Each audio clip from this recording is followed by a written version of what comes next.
تاسو کتلی شئ په دې ویډیو کې چې هغه ماشینریانې یا هم هغه چرخونه یا ګراریګانې چې جوړیږي باید د ماشین په واسطه باندې جوړې شي.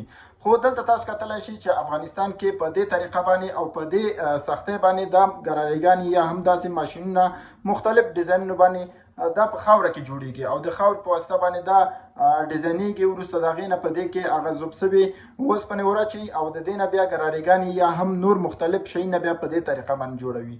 یعنې نړۍ کې چېرته موږ تاسو وګورو نو مختلف هغه څه دي په ماشینریانو باندې کېږي. یعنې داسې ماشینونه جوړ کړي دي چې هغې باندې کولی شي چې دوی مختلف ډیزاینونه یا مختلف ګراریګانې جوړه کړي.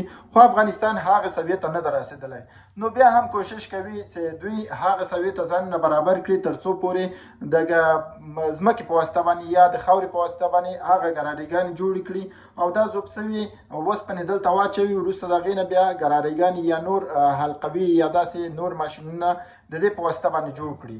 نو همیشه زحمت خواري څه ده یو رنګ راوړي. لکه څنګه تاسو کتلی شئ دا باید چې ټول پروسس د ماشین په واسطه باندې شوی وي. خو په افغانستان کې هغه ماشینریانې هغه شیونه دلته نشته دي. نو اصلا کې دا ټول په لاس باندې کېږي او د خاورې په یا خاوره کې ډیزاینونه ورته جوړېږي. وروسته د هغې نه بیا دا پروسس رامنځته کېږي تر څو پورې داسې یو ګراریګانې جوړې کړي تر څو نورو خلکو ته عرضه کړي.